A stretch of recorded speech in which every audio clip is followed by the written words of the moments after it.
नमस्कार, भारत एक्सप्रेस देख रहे हैं आप। मैं हूं आपके साथ आकांक्षा त्रिपाठी। उत्तर प्रदेश में विधानसभा की 10 सीटों के लिए उपचुनाव होने वाले हैं, जिसमें सीधा मुकाबला बीजेपी और इंडी गठबंधन के बीच है। ऐसे में कांग्रेस और सपा को उम्मीद है कि लोकसभा चुनाव की तरह ही उपचुनाव में भी इंडी गठबंधन कमाल दिखाएगा।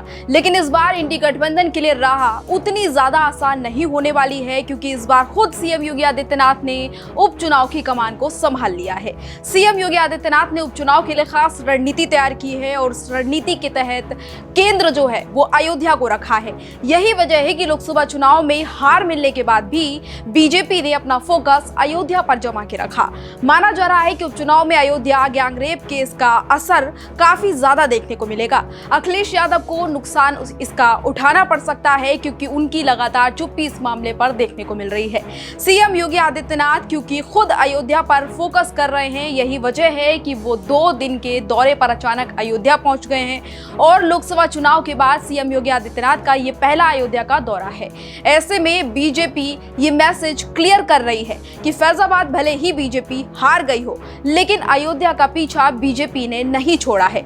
दरअसल सीएम योगी आदित्यनाथ ने 10 सीटों की जिम्मेदारी 5 नेताओं में बांट दी है।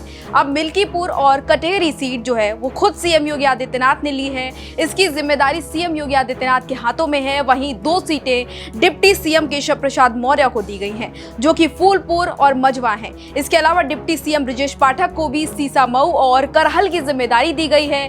बीजेपी के प्रदेश अध्यक्ष भूपेंद्र चौधरी को कुंदरकी और मीरापुर का जिम्मा मिला है और संगठन महामंत्री धर्मपाल सिंह को गाजियाबाद और खैर विधानसभा सीट की जिम्मेदारी दी गई है। यानी बीजेपी के नेताओं में अंतरकलह की जो बात लगातार चल रही थी, वो अब कहीं ना कहीं खत्म होती नजर आएगी। इसकी चर्चाएं अब खत्म हो जाएंगी, क्योंकि बीजेपी ने अपने नेताओं को 2-2 सीटों की जिम्मेदारी देकर इस बात पर ये मोहर लगा दी है कि बीजेपी में कहीं पर भी अंतरकलह नहीं है और ये बातें सिर्फ और सिर्फ अफवाह हैं।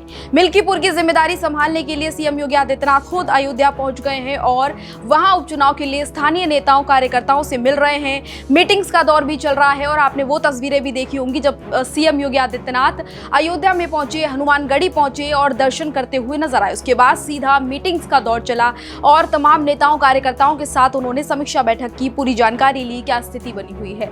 इंडी गठबंधन जो कि नैरेटिव बना रहा था कि सीएम योगी आदित्यनाथ और दोनों डिप्टी सीएम में आपस में बन नहीं रही है, दोनों ही एक दूसरे की मीटिंग में नहीं जा रहे हैं। सीएम योगी आदित्यनाथ जो मीटिंग रख रहे हैं, उन मीटिंग्स में डिप्टी सीएम नहीं जा रहे हैं। ये सब बात अब बेमतलब साबित हो रही है। अब बीजेपी पूरी ताकत के साथ उपचुनाव में जुटी हुई है और ये चुनाव जो है जीतने के लिए पूरी कोशिश में लगी हुई है। इस पूरी खबर पर आपका क्या कहना है, हमें जरूर बताएं। नमस्कार।